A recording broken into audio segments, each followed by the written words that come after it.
Director, and I welcome you to our second First Wednesday of the 2010-2011 season. It is our 6th year in hosting the lecture series, and it is now in 9 libraries across the state. So it's spreading far and wide. I don't know if we'll go any further than that, but it's in 9 of them. I'd like to mention our sponsors, which I'm very grateful to, and they sponsor the lecture, primarily in monetary terms, because we still have to come up with money to fund this, even though the Vermont Humanities Council does provide a match for it. But we still have to come up with some significant funds to host these 8 lectures. The local sponsors are the Friends of Brooks Memorial Library, Brattleboro Savings Alone, and the Vermont Department of Libraries is a statewide sponsor. And I'm happy to report that we have received 2 donations since last month to support the series. We thank the corporate donation of Entergy Vermont and the generosity of a library patron donor who felt that the series was a high priority and wanted to contribute. So we always welcome those. And the best way you can do that is by joining the Friends of the Library. There's a yellow membership form over on the small table there. So if you're not a member, this is one of the great benefits of being a member, is that you help support this series. Now I'd like to introduce Richard H. Minear. Dr. Minear is the Professor Emeritus at the University of Massachusetts at Amherst and a past recipient of the university's Distinguished Teaching Award. He holds a PhD in history from Harvard and is the author of several books, including Dr. Seuss Goes to War, the World War II editorial cartoons of Theodore SeussGoesToWar. And books will be for sale after his talk. Please welcome Dr. Minear. Thank you, Jerry. It will be slides tonight, and they have captions. I think all the seats up front are taken. Is this open? There's at least one, and maybe one back here if you find you're squinting. I'll read the captions to you. Jerry had some PR, so let me add some PR. I spent the day in Boston, and when I got home, first copy of my latest book was in the mailbox. This is the autobiography of the cartoonist who did Barefoot Gen. He was age 6 in Hiroshima when the bomb fell.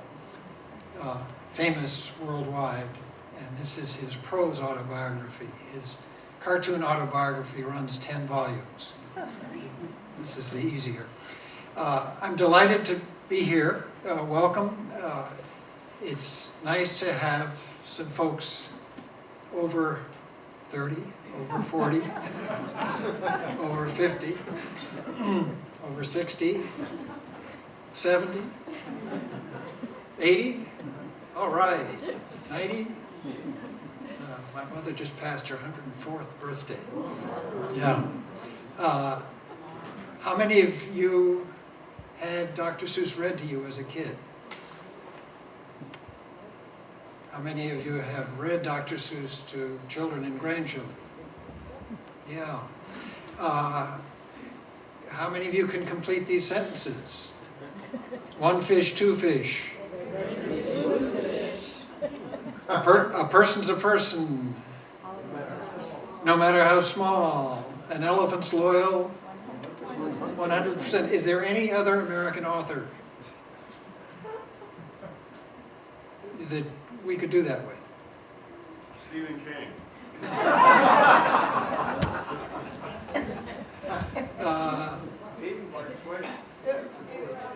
Edgar Allan Poe, maybe. And if you're a poet, maybe Robert Frost or Emily Dickinson. A couple of children's authors. What's that? A couple of children's authors. For people who are familiar with, not to the extent. I mean, think of J.T. Rowling and Harry Potter, and there aren't very many memorable sentences. The books are fascinating. But anyway, so if we can have these lights out. Dr. Seuss, born in 1904. Where was he born? Springfield, down the river. Where did he go to college? Dartmouth. Dartmouth, up the river. We think we know him, but do we really? Beginning in 1941, the year before Pearl Harbor, the year that led up to Pearl Harbor, and through 1942, he was an editorial cartoonist for a newspaper in New York, and these cartoons come from that newspaper. This was his first cartoon after Pearl Harbor. He never knew what hit him. Here's isolationism. This is a participatory. What don't you see here that you might expect the day after Pearl Harbor? Japanese flag, American flag, Japanese. His first reaction isn't those damn Japs. His first reaction is, we were right and those isolationists were wrong. We who wanted to get involved in the war in Europe. So this is his first after Pearl Harbor. Oh, let me, I'm still trying to, there we go. These are two from 1941. Here's his Uncle Sam. He has an Uncle Sam bird. He also has an Uncle Sam. My wife is a birder and doesn't appreciate very much the reality of Dr. Seuss's birds, but reality was never a problem for Dr. Seuss. Talk, talk, talk, talk, talk. What's the problem? All talk, no action. Ho hum, when he's finished pecking down this last tree, he'll quite likely be tired. So here's Hitler working away on, here France has already fallen, here's England, Poland, Denmark, Norway, Greece, Yugoslavia, Holland, etc.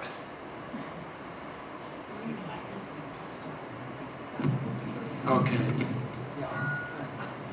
How are we doing on focus? Okay.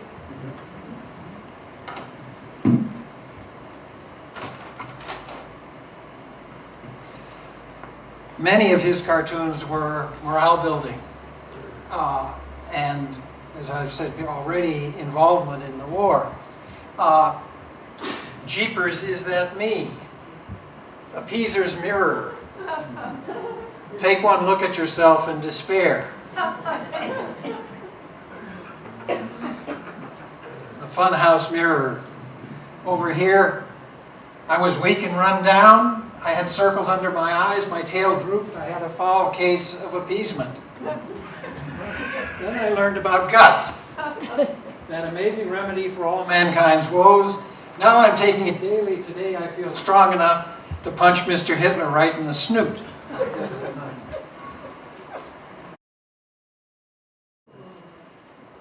Does this remind anybody of Charles Atlas? Bingo. I was a 98-pound weakling. People kick sand on my face at the beach.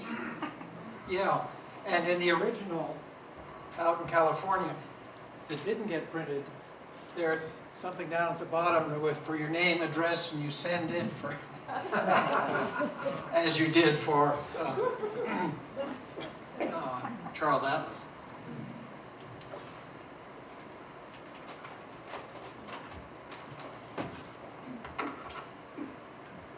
Charles Lindbergh. Lindbergh was the face of the America First movement in just before the war and into the war. And so he came in for special treatment by Dr. Seuss. United States of America, in God we trust, and how? The Lindbergh Quarter. Since when did we swap our ego for an ostrich?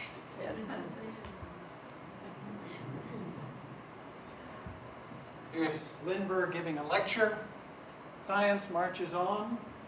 Fellow experimenters, we are gathered here today to make the eagle and the jellyfish.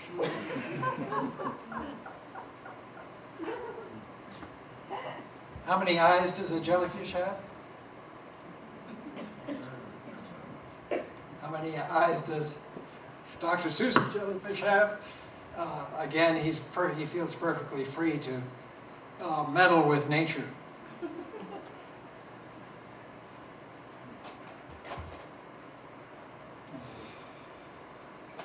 Still not quite used to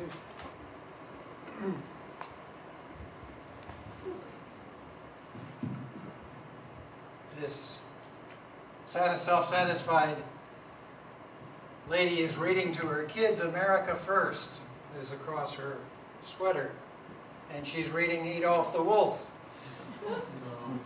with a swastika on the back, on the spine, and the wolf chewed up the children and spit out their bones, but those were foreign children, and it really didn't matter.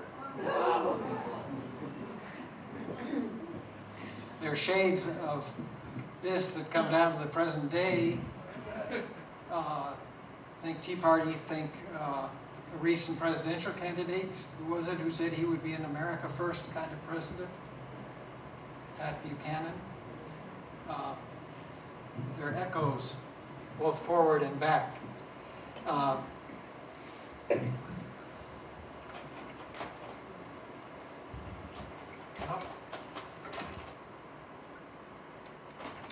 we go. This is the newspaper for which Dr. Seuss was writing editorial cartoons. PM. It was a New York newspaper. It had a very small circulation. It was a noble attempt in American journalism to fund a newspaper without advertising.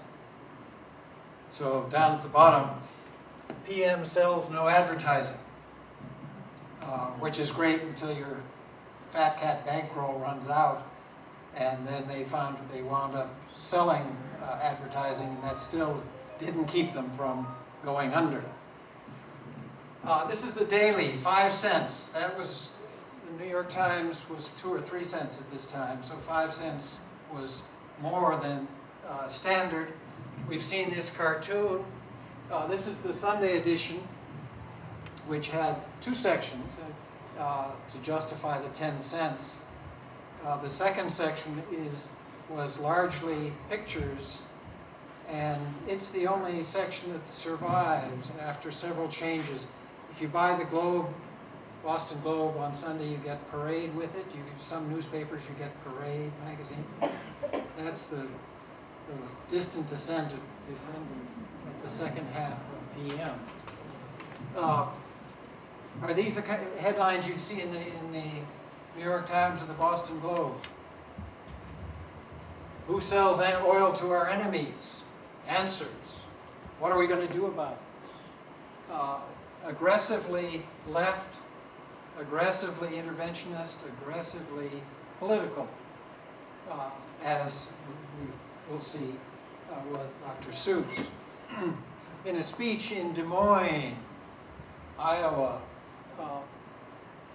Charles Lindbergh spoke of the American race and the Jewish race, and that the interests didn't always coincide. And that and other comments got him labeled as anti-Semitic, and both PM and Dr. Seuss sailed into Lindbergh on that ground.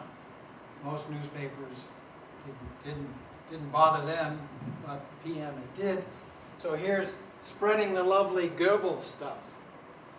Goebbels was the German information minister.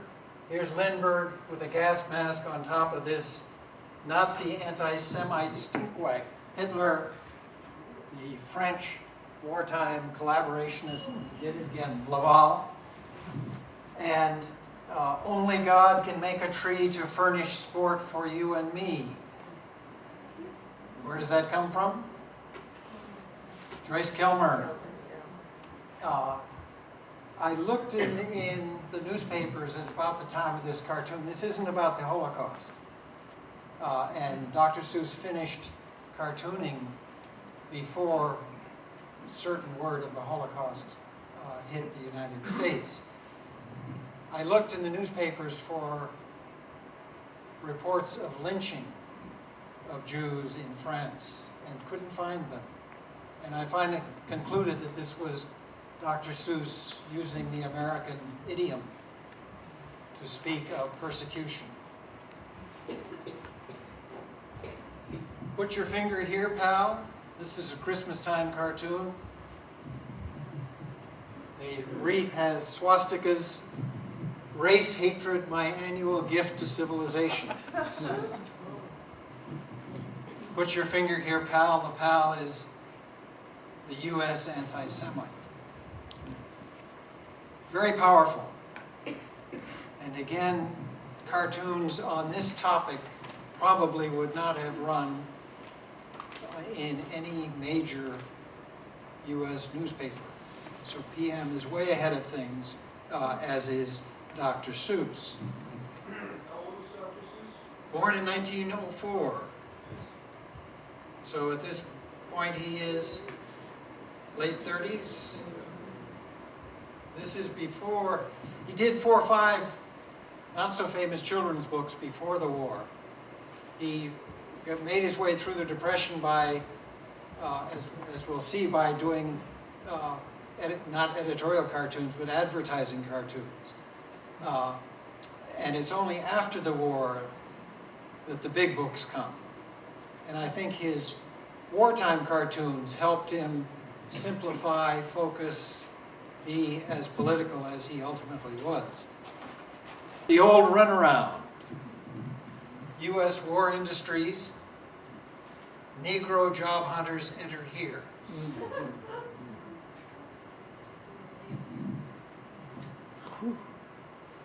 Listen, maestro, if you want to get real harmony, here's his person, Uncle Sam, tapping on the shoulder of war industry.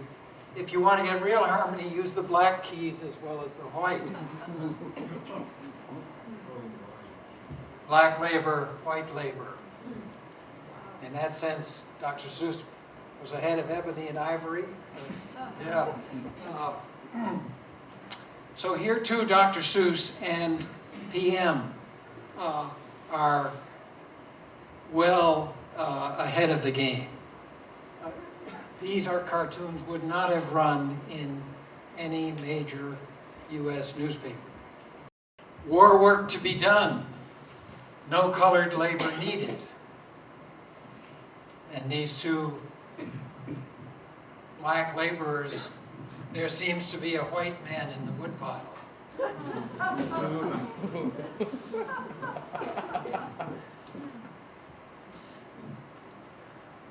As you're all aware, there's an awful lot of talk about World War II and the Greatest Generation and kind of soppy nostalgia for the 30s and 40s. There's a lot not to be nostalgic about. This cartoon ran in the U.S. paper when the book came out. And I quickly got an email from a colleague of mine on the staff in the administration. Grew up in Pittsburgh, black. I remember my mom speaking to us about how much she wanted to do war work, but got shot down time and again when she tried to help. When did FDR come out? When did the, I'm not sure of the year. What year did the U.S. military integrate? No. Truman, post-war. 48. Post-war. FDR. FDR, fair employment. Apparently it was his intent, I mean, and that caused race riots when blacks were allowed to work on white production lines. Apparently it was Roosevelt's intent that the black laborers, males, continue on, and that the women who had joined the war effort once the war was over should go back to their knitting. What this country needs is a good mental insecticide.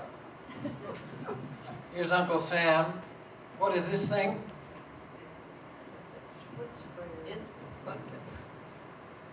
What was the name of it?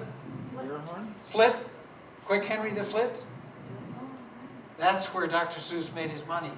He did the Quick Henry the Flit campaign. And so here is, gracious was that in my head. Out comes racial prejudice bar.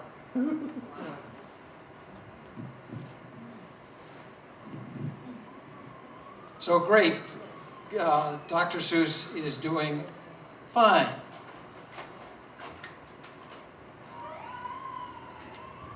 This cartoon ran in early February 1942. So this is after Pearl Harbor.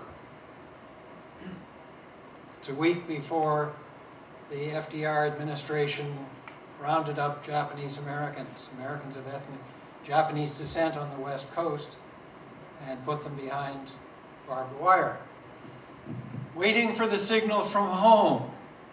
Washington, Oregon, California, Honorable Fifth Column, term from the Spanish Civil War, behind the lines forces. And this smiling gentleman is handing out blocks of TNT. How do you read this? Anti-Japanese. Is it anti-Japanese or is it tongue-in-cheek? It's absurd. It's clearly sarcastically absurd. It's absurd. So it's sorry. This is Dr. Seuss depicting American racism. I see some shaking heads. I think it's too easy to misinterpret. If it was that, I mean, in a mass media cartoon like that, you can't be that subtle. In a mass media cartoon like that, you can't be that subtle because 9 out of 10 people are not going to be sophisticated. Yeah. Anybody else? Well, the audience It's- he was drawing for wouldn't know. I mean, The audience he was drawing for, PM liberal. yeah, I mean, the people who read that, how many, there was like 100 people who read it, or? More than that, but around 100,000 folks. But so the people might have read through it, might have read it. Any other thoughts? Is this straight or is this sarcastic? Is he? His newspaper was a New York newspaper, His New York newspaper, and those are all West Coast states. right? Where are you going with that? I don't know, but but I would be very offended if I were. I would be very offended if I were a Japanese American. Is this Dr. Seuss depicting American racism, or is this Dr. Seuss embodying American racism? I think he's making a mistake. You think he's making a mistake? How many would say depicting, sarcastic? How many say straight? This is Dr. Seuss racist. This is saying we should be afraid of the Japanese. We should be afraid of the Japanese. And that's why they deserve to be Japanese in Americans. This is before the event. We'll come back to keep this in mind as we, I mean, the point about the audience is great, but let's keep this in mind as we proceed. I want to run through a few European leaders before hitting some of his American stuff. Hitler. Here's his picture of Hitler, and fairly standard, fairly consistent. Consolidated World Dairy, A. Hitler, proprietor. And this wonderful Seussian cow with a dozen or so hind legs and udders, starting with France, Czechoslovakia, Poland, Norway, around to Romania, Greece, Australia, Austria, and question mark. The head eats, the rest gets milked, gets milked.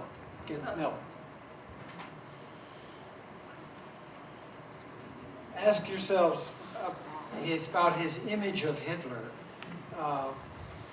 because I think it bears thinking about. This was soon after Pearl Harbor, the latest self-portrait, Generalissimo Hitler. And here is his standard Hitler image, chin up, a brushed mustache, eyes generally closed, the hair. How evil is this Hitler? Not very. Again, I think I said that he was out of the cartooning business before there was certain word of the Holocaust. All four of his grandparents were born in Germany, Protestant. As a kid in Springfield, he went to German language church services. How many Hitlers can you find? Lots. That's a cop-out. 4, 5, 6. 6, 7, It shows Oh, on the his shield, 7. self. 1, 3, 4.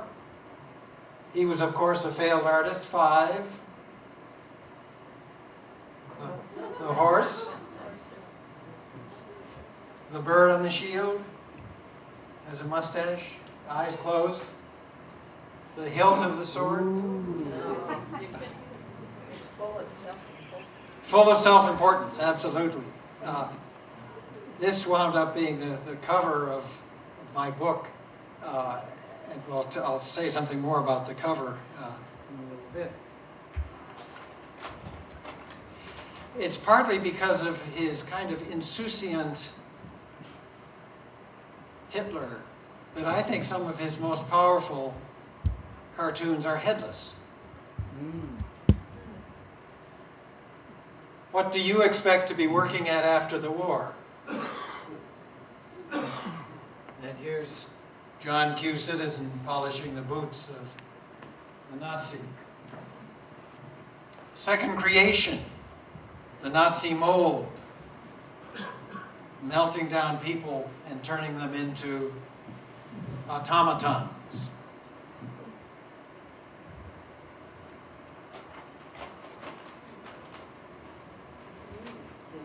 He also used dachshunds. Then there was the man who was so low he could walk under a dachshund's belly. This is the French collaborationist Prime Minister Laval. You see the dachshund? Whoop. Got a mustache. Yeah, the dachshund is Hitler.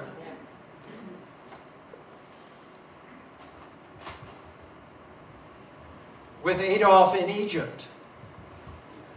The new hump dachshund you ordered, mein Führer, to replace the non-Aryan camel. Let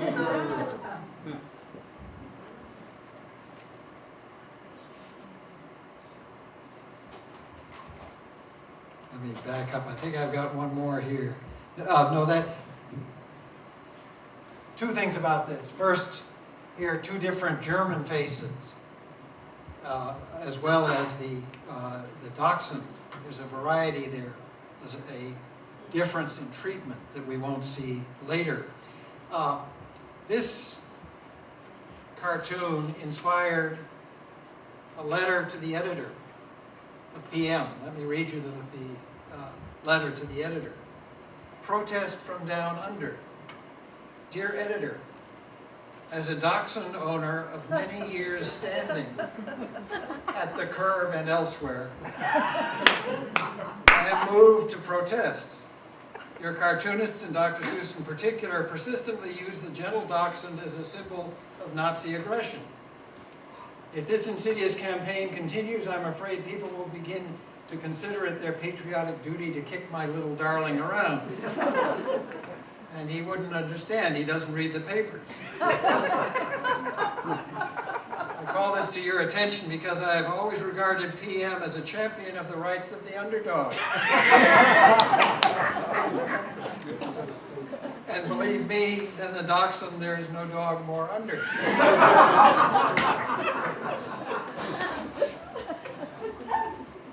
To which there's a response from Dr. Seuss. Note to Mr. Holbrook's dachshund, sorry friend, and if anyone kicks you around, sue me. You've got an excellent case. It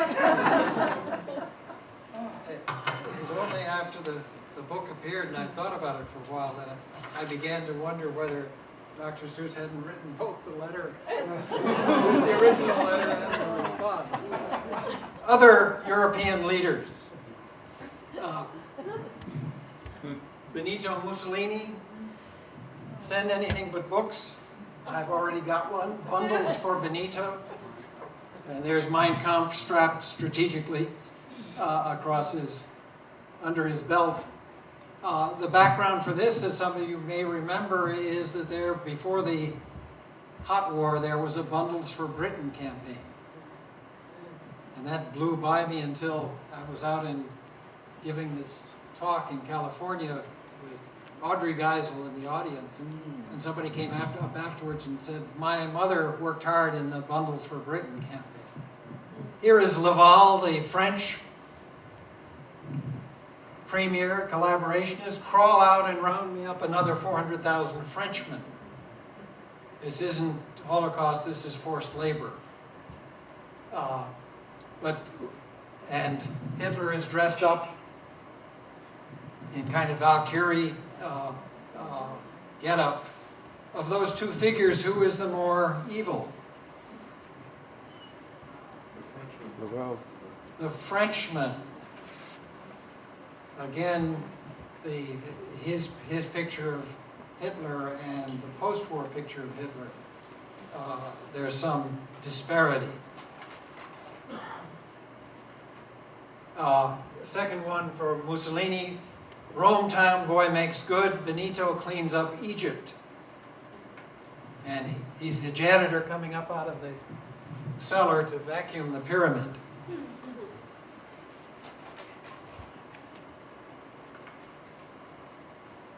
Some Japan cartoons. Both of these are shortly before Pearl Harbor. On the left, here is Japan. Give me some kerosene, some Excelsior, and a blowtorch. Mao wants to bake a cake. Excelsior is what? Straw, wood shavings, the packing you used before the little plastic peanuts. Final warning, you give me a brick to bean you with or I'll paste you with a pie. The background to these cartoons is that until July of 1941, the U.S. was, believe it or not, the major oil supplier to Japan. And in July, FDR, angered at Japanese actions in Indochina, stopped all sales of oil to Japan. Stroke of a pen. Japan was 90% import dependent, and so every day after July that Japan didn't go to war, it became weaker. Part of the Pearl Harbor background that doesn't feature in US textbooks. This is his second cartoon after Pearl Harbor, the end of the nap. And here is his Uncle Sam bird, and surrounded by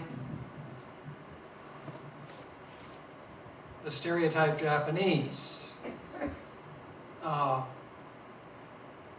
Judging from that cartoon only, how seriously does Dr. Seuss take Japan? Is this very seriously, or is this slapstick? These are firecrackers, slingshot, saw, and hammer. Seriously. Seriously, slapstick. Seriously. Seriously, we're getting both sides here. One of the fascinating things about cartoons is that you can read them in various ways. You bring as much to them often. And soon after Pearl Harbor, maybe only alley cats, but jeepers a hell of a lot of them. Jap Alley.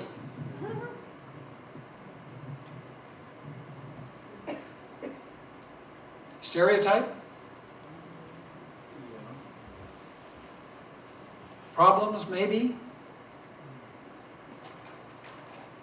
Such a lot to wake up. Don't let them carve those faces on our mountains. What's that a reference to? Rushmore. When did Mount Rushmore get dedicated? 1941 or 42? It's very topical. Buy U.S. savings bonds and stamps. Liberators of America. Here's his Hitler. And here, Hitler, historical, real figure. And his Japanese stereotype. That's not the emperor, that's not Tojo. Where it comes from is anybody's guess, and Gilbert and Sullivan may be as good a guess as any. What have you done today to help save our country from them? These cartoons did not inspire real serious concern by the readers. This is what got me started in the book. A student in one of my classes came on this in the Amherst local paper, 1942. He did, Dr. Seuss, the PM cartoons were not serialized, so they appeared only in PM. But he did some of these for selling war bonds, and those were, anybody was free to use them, and wipe that sneer off his face. How evil is his Japanese person? Not very.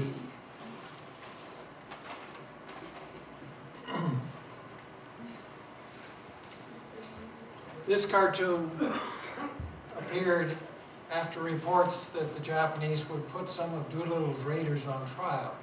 Doolittle's raiders, American flyers, bombed Japan March, April of 1942. Totally meaningless and fascinating. I mean, talk about kamikaze. Attack on Japan with bombers off of aircraft carrier. Bombers that were not carrier planes. Anyway, I appeal to the civilized world in righteous protest against American barbarism and inhumanity. This was the threat to put the ones they captured on trial. They ultimately executed 3. They charged them with having strafed schoolyards as they were bombing. Here's his stereotype. Arms ending in lobster claws, feet ending in bear paws. 1 year after Pearl Harbor, married exactly 1 year today. Here's Hitler. Here's his Jap stereotype in drag. Dr. Seuss clearly didn't know what a kimono does to the figure. And in the cradle, Hashimura Frankenstein. I think you could find the same kind of cartoon in anti-miscegenation, quote unquote, cartoons in the American South against black-white marriage.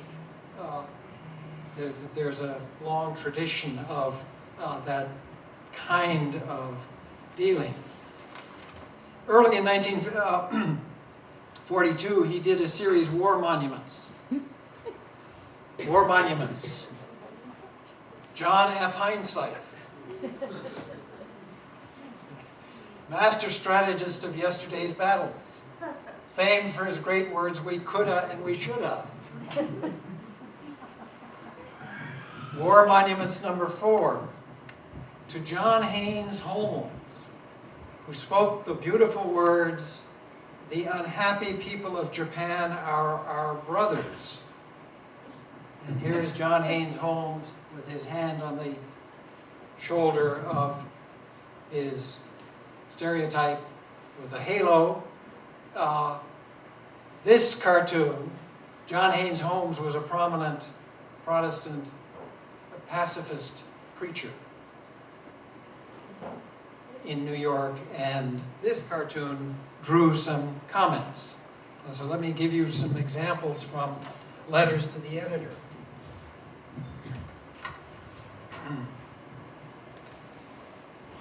I protest the Dr. Seuss cartoon on John Haynes Holmes. Beyond the sheer bad taste is something even deeper. That is the implied rejection of the basic Christian principle of the universal brotherhood of man. Another wrote, "I'm not a pacifist, but I do not need to be one to find myself in complete sympathy with Dr. Holmes's belief in the essential brotherhood of man. For what else are you fighting, PM?" A third spoke of PM's, quote, "grotesque incitement to hatred. It's okay to remember Pearl Harbor, why not remember our war aims too?"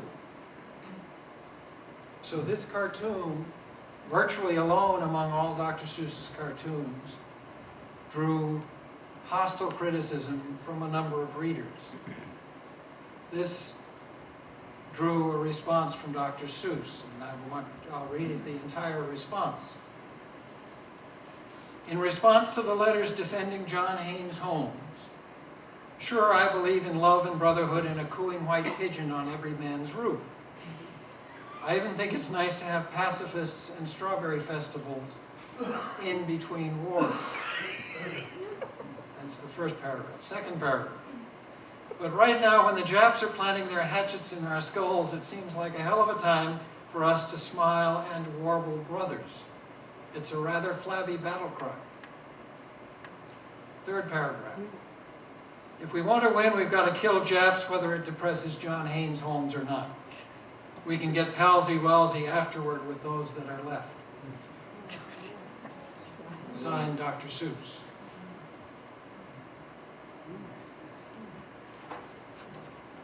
Is this the Dr. Seuss we think we know? What does that... Think back to the cartoon that we were split on, straight or ironic. What does that maybe shed some light there?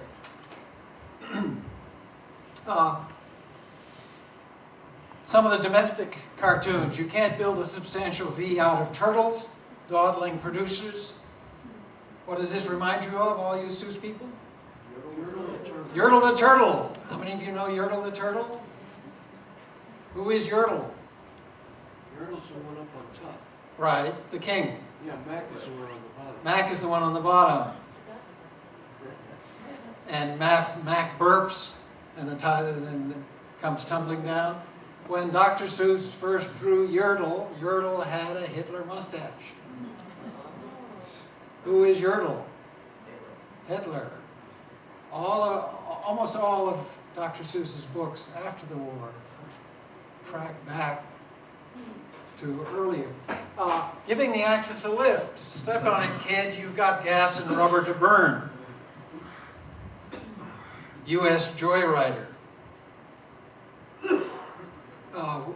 When we were trying to figure out a cover for the book, the press's art director and I went through their 400 cartoons, and independently we said, this is it. This is Dr. Seuss. It's clearly Dr. Seuss. It's got a real vigor to it, and that would make a great cover, we said. So the press did up a dummy and sent it out to their sales agents. And very quickly they got the word back, get the stereotype off the cover. It'll make it difficult to sell. No problem with the Hitler, but a problem with the stereotype Japanese. And so the cover wound up that Hitler with 8 different, the statue with 8 different Hitlers, rather than this. How many women have we seen in these cartoons so far? Not very many. And if you look even today, there is no gender equality in editorial cartoons. Girdle shortage. If Madam will step into the fitting room. Here's Madam. Here's the girdle. And the torture machine. It's the torture machines, yes. Believe it or not, when I was showing these to college-age kids a couple of years ago, I had to explain what a girdle was. She says the government can have her zipper if the government can get it unjammed. Scrap for victory. You see, it's like this. Congress simply abolishes the ceiling, and from now on we say it's a floor. In the original, out in California, there's a panel up here that says, "This is the top, do not reverse." And down here, this is the bottom. He was scared stiff that an editor would take one look and turn it around. Maybe it's none of our business, but how much are you giving this Christmas in U.S. war bonds and stamps? So a lot of his cartoons were not stereotype, but were morale building. After the war, he became, The Cat in the Hat, I think, was the first of the blockbusters. The Lorax. How many of you know the Lorax? That's Dr. Seuss's favorite of all his books. It's very dark. What will happen to the sea? It's not clear at the end. We think of Dr. Seuss as a children's author, but virtually every book of his after the war has a political point. Even the One Fish, Two Fish was part of a literacy campaign to replace Dick and Jane, and Spot and the dog. The Butter Battle Book, the Cold War. The two sides depending on whether you butter the top side of your bread or the bottom side of your toast. And you wind up with thermonuclear weapons and maybe destroying the earth. People said, "You're a children's author, stay away from the political stuff." And yet, virtually everything he did was political. He died before I got involved in doing this book, and nobody really asked him the questions they should have about his cartooning of Japanese Americans and Japanese.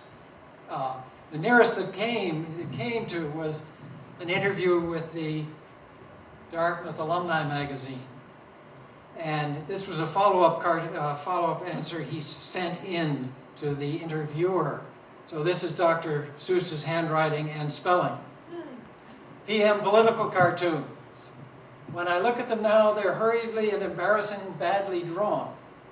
And they're full of many snap judgments that every political cartoonist has to make between the time he hears the news at 9 a.m. and sends his drawing to press at 5 p.m. The one thing I do like about them, however, is their honesty and their frantic fervor. I believed the USA would go down the drain if we listened to the America Firstisms of Charles Lindbergh and Senators Wheeler and Nye, and the rotten rot that the fascist priest Father Coughlin was spewing out on radio. I probably was intemperate in my attacks on them. But they almost disarmed this country at the time it was obviously about to be destroyed. And I think I helped a little bit, not much, but some, in stating the fact that we were in a war, and we damn well better ought to do something about it. And then this wonderful Dr. Seussian note well, in parentheses, note well. To the younger generation, I'm not talking about Korea, Vietnam, Cambodia. I'm talking about a war that had to be fought. What does that tell you about Dr. Seuss and Vietnam and Korea? And I'm talking about a war that had to be fought. If my philosophy irritates yours, please write me, care of Justin Hopefleet, the boy who stuck his finger in the hole in the dike, Fodersfleet, Holland, 09037.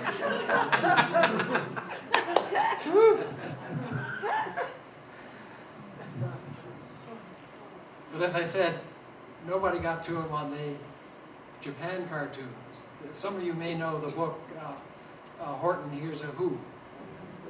There was a pre-war one, Horton Hatches the Egg. Horton Hears a Who. His big ears hear voices on a speck of dust.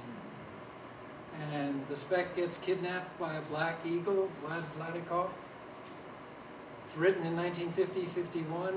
Dr. Seuss had just been to Japan. Civilization on a speck of dust. Tiny, a person to person, no matter how small. That's Japan, the American occupation. In the background there. You can read it and have a wonderful time with the book without that. But maybe that's a slight atonement for some of the cartoons. That's the end of the talk.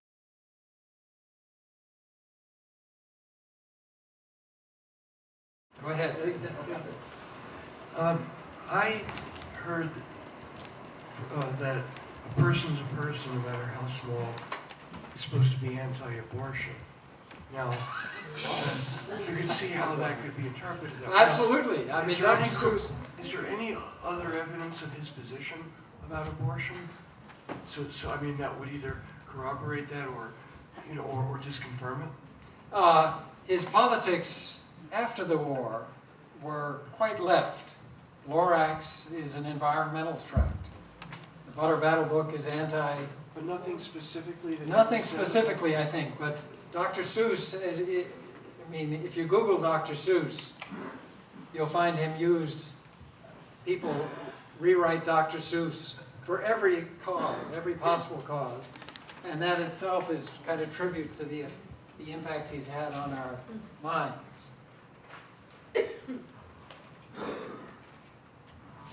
Yeah, in the back.